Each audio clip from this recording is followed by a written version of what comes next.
Howdy, I'm Carly Pickett, this is Maggie Irwin, and this is Abby Benson. We decided to do the Church of Christ as our cultural plunge because none of us are Church of Christ. We wanted to see what their culture was like and how they viewed certain things differently from us. The Church of Christ is important to society because it offers people in the world a place to go and show and share the love of God, to worship Him.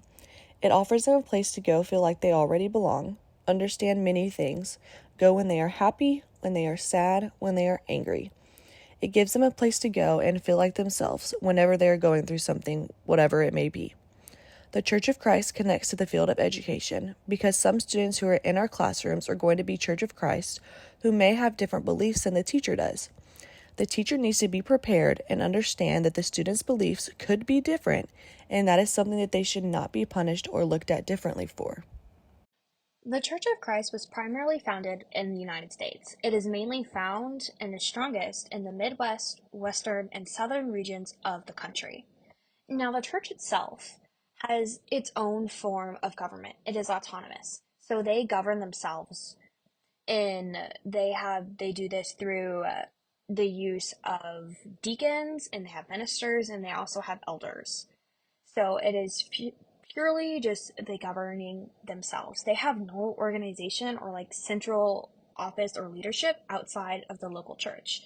Like Catholics have a main office in the Vatican, the Church of Christ has no central organization outside of like their local church. Like everything purely runs through their church. No, the churches don't work with other churches. There's no network. It's purely just them. So there's no central organization of them. Now, the Church of Christ, the generation of this church was heavily influenced through the religious movements of like the early 19th century in the US. Now, these movements very much so advocated for wanting the Bible to be the only standard of faith and for New Testament Christianity.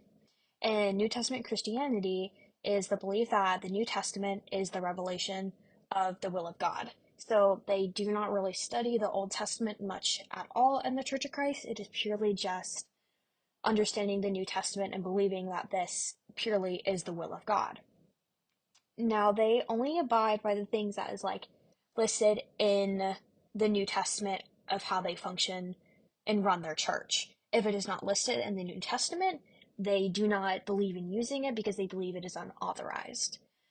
As like so like two of the main characteristics of like the Church of Christ is that they oppose organized like mission society. So they do not do like missionary work like other churches do.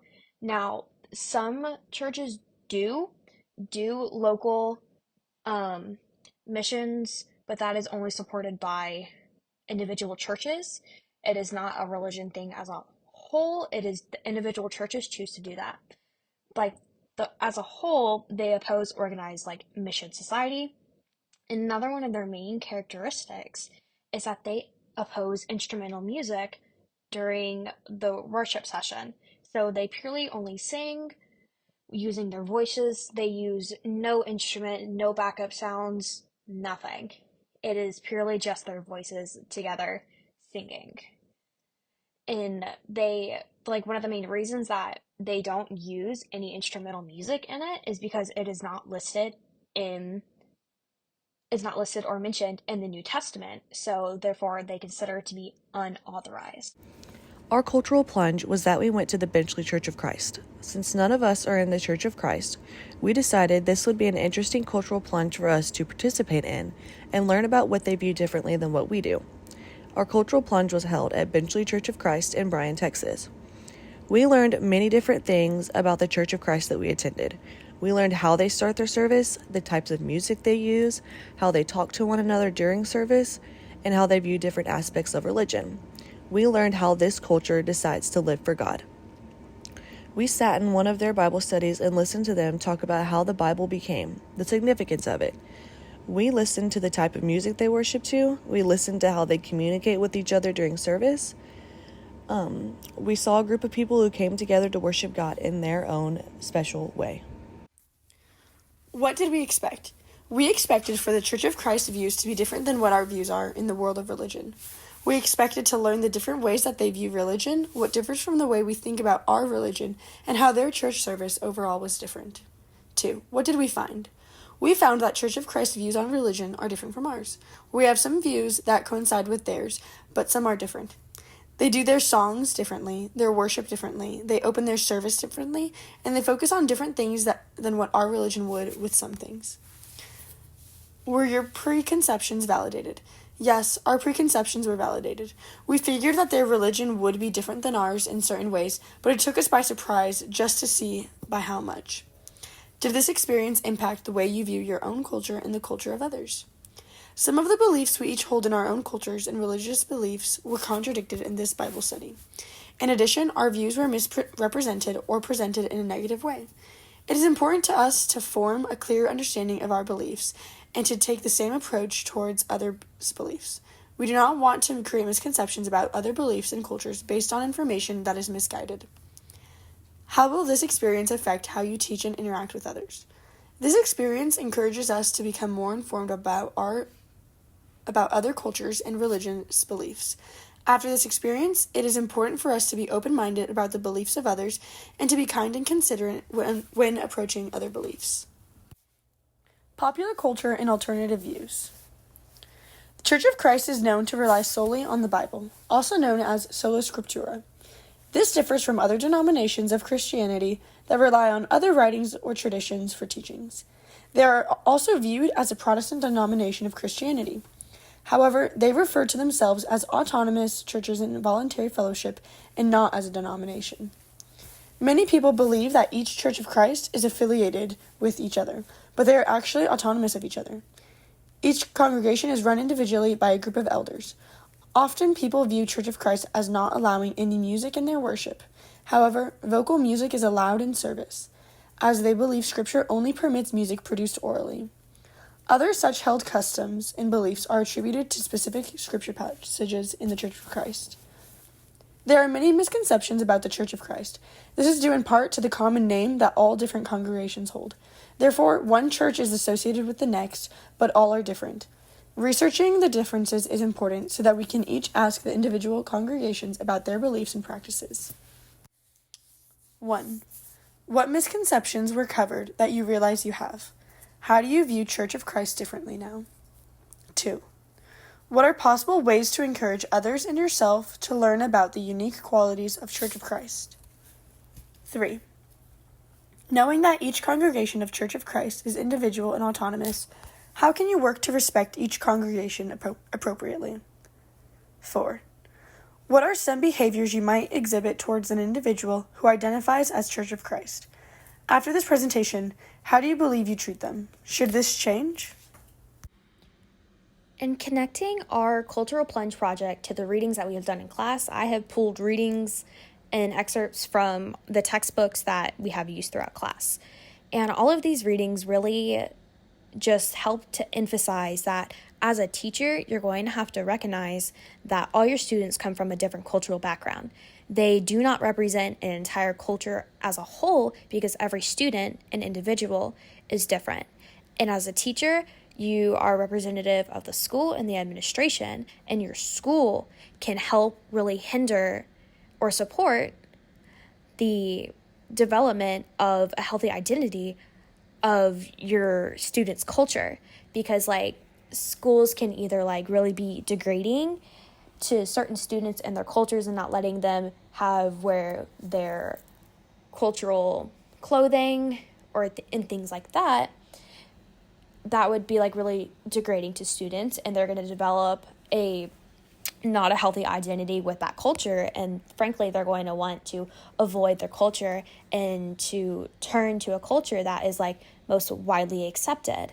Or as a school and as a teacher especially, you can really encourage your student to accept that they are a part of their culture, and once they learn to accept it, they can really grow as a person because their culture is a whole identity within them.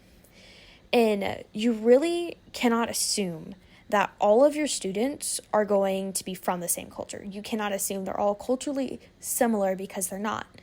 They're all different. They're all different students. They're all different children. They all come from different backgrounds.